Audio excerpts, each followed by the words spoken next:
Era uma vez um homem justo, reto, temente a Deus e que se desviava do mal. Seu nome era Jó. Sua vida parecia tocada pela graça divina em cada detalhe. Possuía riqueza em abundância, milhares de ovelhas, camelos, bois e jumentas. Tinha uma saúde plena, a bênção de uma grande família, 7 filhos e 3 filhas, que viviam em harmonia e celebração. Em uma terra distante, ele era o maior entre todos os do Oriente, um farol de retidão e integridade, alguém que temia a Deus de forma genuína. Uma existência aparentemente perfeita, um retrato de prosperidade e piedade. Mas o que acontece quando a calmaria é apenas o prelúdio da maior tempestade que uma alma humana pode enfrentar? Quando a prosperidade se desfaz em um piscar de olhos, varrida pela fúria de eventos inexplicáveis. Quando a dor mais profunda, a perda mais cruel, bate a porta de forma avassaladora e sem aviso. Em um único dia, a vida de Jó, construída sobre pilares de bênção, desmorona por completo. Mensageiros chegam um após o outro, com a respiração ofegante e os rostos contorcidos pelo terror, trazendo notícias devastadoras que se sucedem como golpes implacáveis. Rebanhos roubados por saqueadores, servos mortos à espada, fogo vindo do céu consumindo ovelhas e pastores, um vento impetuoso vindo do deserto, derrubando a casa onde seus filhos celebravam, matando a todos sem deixar um único sobrevivente. A perda é colossal, a dor é inimaginável, algo que dilacera a alma e esmaga o espírito. Em poucas horas, Jó perdeu tudo o que possuía, toda a sua fortuna, toda a sua herança e, o mais cruel, todos os seus filhos e filhas, o fruto do seu ventre, a razão da sua alegria. O contraste entre a vida próspera da manhã e a ruína total da tarde é chocante, absurdo aos olhos humanos. Uma tragédia de proporções bíblicas que nos força a parar e questionar com a voz embargada. Por quê? Como algo assim pode acontecer a um homem justo? A alguém que vivia de forma irrepreensível diante de Deus e dos homens. Onde estava Deus em meio a tanto sofrimento, tanto caos e tanta dor aparentemente sem sentido? Prepare-se, você que ouve, para mergulhar em uma história que desafia nossa compreensão da justiça e do sofrimento, revelando uma batalha travada em reinos invisíveis, muito além do nosso entendimento terreno, onde o destino de uma alma é o campo de batalha. Mas a história de Jó, a verdadeira história, não começa na terra, nos campos onde seus rebanhos pastavam, ou na casa onde seus filhos celebravam. Ela começa nos céus, em um encontro misterioso entre Deus e os seres celestiais. Em meio a essa assembleia, Satanás se apresenta, o acusador, o adversário, aquele que rodeia a terra buscando a quem possa tragar. Deus, em sua soberania, pergunta a Satanás sobre Jó, reconhecendo sua retidão singular. Observaste o meu servo Jó? Porque ninguém há na terra semelhante a ele, homem sincero e reto, temente a Deus e que se desvia do mal. Jó 1:8. Satanás, com sua astúcia e ceticismo inerentes, responde com um desafio audacioso. Porventura Jó teme a Deus debalde? Não o cercaste tu de bens a ele e a sua casa, e a tudo quanto tem? A obra de suas mãos abençoaste, e os seus bens se multiplicaram na terra. Mas estende a tua mão e toca-lhe em tudo quanto tem, e verás se não blasfema contra ti na tua face. Jó 1:9-11. O desafio é lançado, a acusação é feita. Satanás insinua que a fé de Jó é interesseira, motivada apenas pelas bênçãos que recebe de Deus. E, em um ato de soberania permitida, dentro dos limites estabelecidos pelo próprio Deus, o Todo-Poderoso permite que Satanás toque em tudo o que Jó tem, exceto em sua vida. Uma batalha cósmica se inicia, usando a vida de um homem justo, um servo fiel, como palco para a demonstração da natureza da verdadeira fé e da soberania divina. O que motiva a nossa fé de verdade? Servimos a Deus apenas pelas suas bênçãos, pelo que Ele nos dá ou por quem Ele é em sua essência e caráter. Estamos prontos para ter nossa fé testada, refinada no fogo da provação? A permissão divina para o sofrimento de Jó é um mistério profundo, um daqueles porquês que a mente humana luta para compreender. Por que um Deus bom, justo e amoroso permitiria tamanha dor a um servo fiel? Este dilema nos força a olhar para além das respostas fáceis, das fórmulas prontas e a buscar a verdade na natureza inescrutável de Deus, reconhecendo que seus caminhos são mais altos que os nossos caminhos e seus pensamentos mais altos que os nossos pensamentos. A primeira onda de tragédias passa, deixando Jó prostrado em luto e dor, mas Satanás não desiste. Ele pede permissão para tocar na saúde de Jó, a única coisa que havia sido preservada. E Deus permite, novamente com um limite. Pois bem, ele está nas suas mãos. Poupe, porém, a vida dele. Jó 2:6. Jó é atingido por uma doença terrível.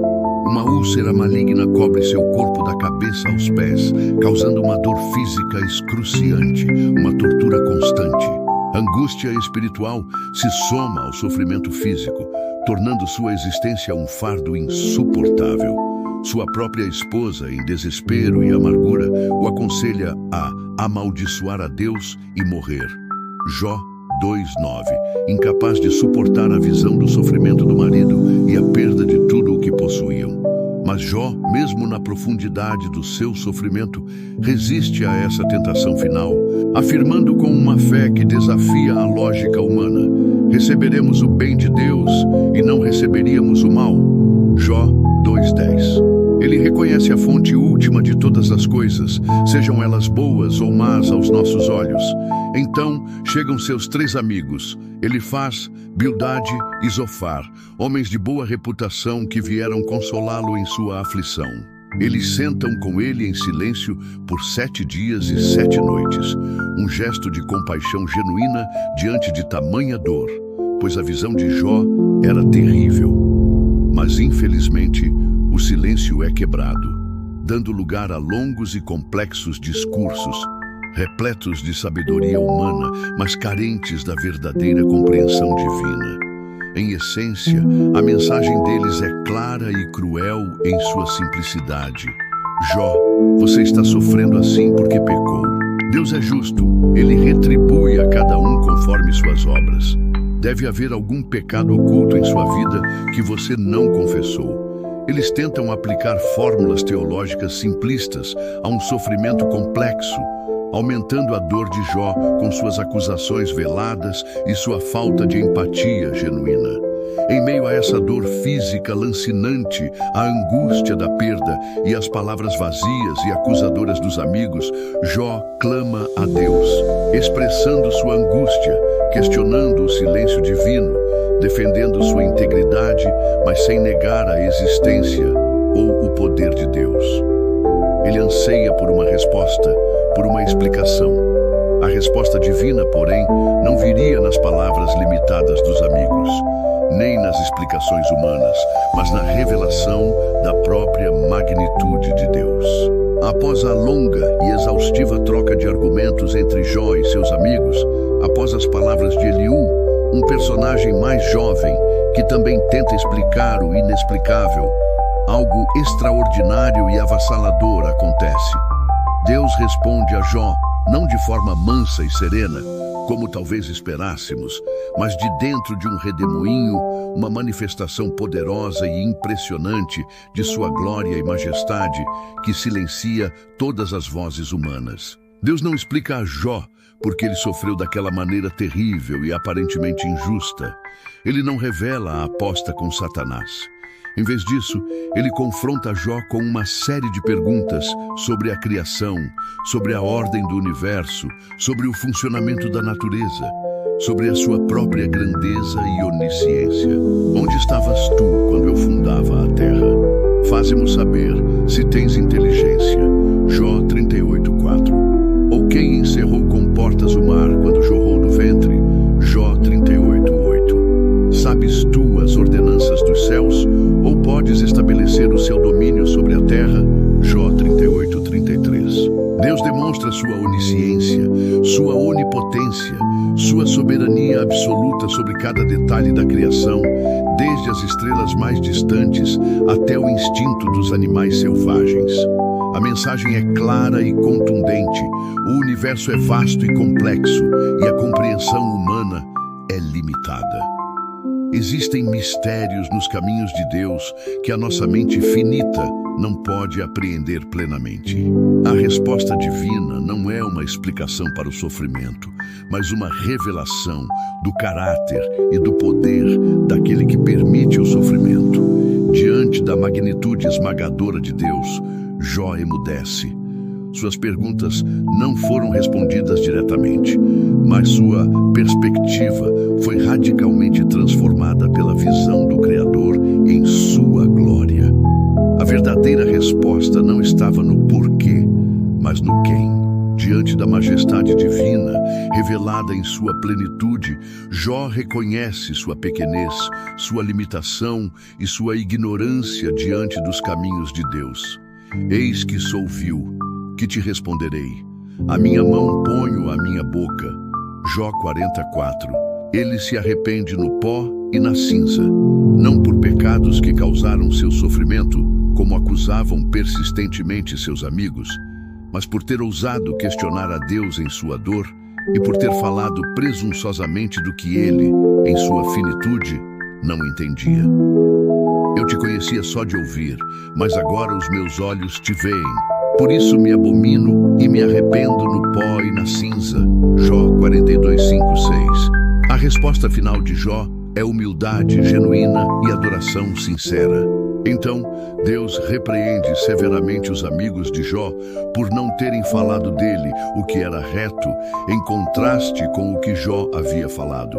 E em um ato final de graça e demonstração de sua soberania e bondade, Deus restaura a sorte de Jó.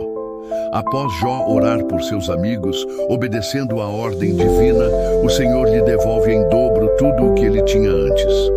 Jó tem uma nova família, 7 filhos e 3 filhas, e vive muitos anos após sua provação, vendo seus filhos e netos até a 4ª geração. A restauração de Jó não é simplesmente uma recompensa por sua paciência, embora Tiago 5:11 mencione a perseverança de Jó, mas é, acima de tudo, uma demonstração da graça e da fidelidade inabalável de Deus, que honra aqueles que o temem e permanecem fiéis, mesmo em meio ao sofrimento incompreensível.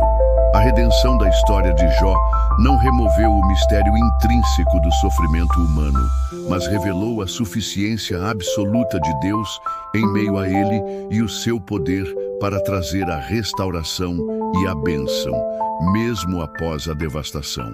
A história de Jó, com toda a sua crueza e profundidade, é um espelho atemporal para a nossa própria jornada humana neste mundo caído.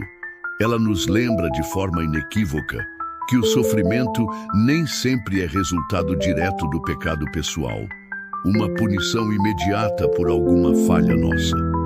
Vivemos em um mundo marcado pelo pecado, onde o mal existe, onde a injustiça muitas vezes prevalece e onde a soberania de Deus permite que provações ocorram, muitas vezes para propósitos mais elevados que a nossa mente limitada não consegue entender plenamente neste lado da eternidade.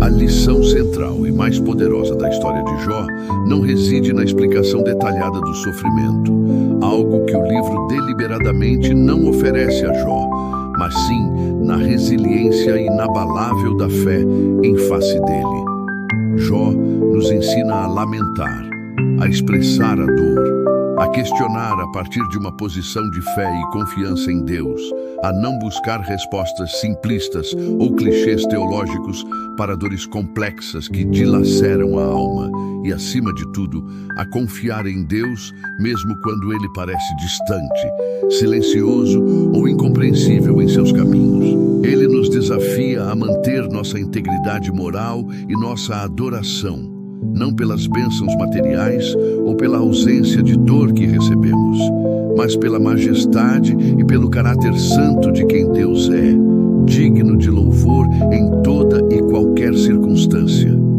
Em nossos próprios desertos existenciais, em nossas próprias tempestades da alma, somos chamados a olhar para além das circunstâncias dolorosas e fixar nossos olhos naquele que está no controle de tudo. Que o diga Jó, que teve sua fé provada como ouro no fogo e que nos motiva a perseverar, confiando que o propósito de Deus, mesmo em nossa dor mais profunda, é para o nosso bem final e, acima de tudo, para a sua glória eterna. Lembrem-se das palavras inspiradas do apóstolo Pedro. Nisso exultais, ainda que agora por um pouco de tempo, sendo necessário, estejais contristados por várias provações, para que a prova da vossa fé, muito mais preciosa do que o ouro que perece e é provado pelo fogo, se ache em louvor e honra e glória na revelação de Jesus Cristo. 1 Pedro 1, 6, 7. Como Jó, somos chamados a confiar que Deus é intrinsecamente bom, mesmo quando a vida, em sua complexidade, parece não fazer sentido algum. Nossa salvação em Cristo não nos isenta automaticamente do sofrimento neste mundo, das dores e perdas que fazem parte da experiência humana, mas nos garante a presença constante e consoladora de Cristo nele e a esperança eterna e inabalável que nos aguarda na sua presença. O foco principal de nossas vidas e de nossa fé não está em entender o porquê de toda a dor que enfrentamos, mas sim em conhecer, amar e adorar o Deus fiel e soberano que está conosco em toda e qualquer dor, nos capacitando a perseverar. A história de Jó, com suas reviravoltas e sua profundidade, termina não com todas as respostas que a nossa mente curiosa gostaria de ter, mas com a reafirmação poderosa e inabalável da soberania absoluta e da graça redentora de Deus. Ele nos lembra que mesmo nos momentos mais sombrios da existência, mesmo quando tudo parece perdido, Deus está no controle de cada detalhe. Ele tem um propósito eterno em tudo o que permite, mesmo que não o compreendamos em nossa finitude. A fé inabalável de Jó, forjada na fornalha escaldante da aflição e da perda, aponta profeticamente para a esperança inabalável que temos em Jesus Cristo, o Messias. Aquele que, como Jó, sofreu injustamente, experimentou a dor, a perda e o abandono, mas cuja morte na cruz e gloriosa ressurreição trouxeram a redenção final e completa para toda a humanidade que nele crê. Em cada provação que você enfrentar, em cada tempestade que abalar a sua vida, lembre-se da história de Jó. Lembre-se da majestade e da soberania de Deus, revelada em meio ao caos. E, acima de tudo, lembre-se de Cristo, nossa âncora segura na tempestade, nosso refúgio em meio à dor e nossa vitória final garantida. A Ele seja toda a glória, honra e louvor para sempre. A história de Jó te desafiou a confiar mais em Deus? Deixe seu amém nos comentários e compartilhe esta mensagem poderosa com alguém que precisa de esperança. Em quem você deposita sua confiança em tempos de mudança? Medite na palavra e confie em Cristo. Até o próximo vídeo.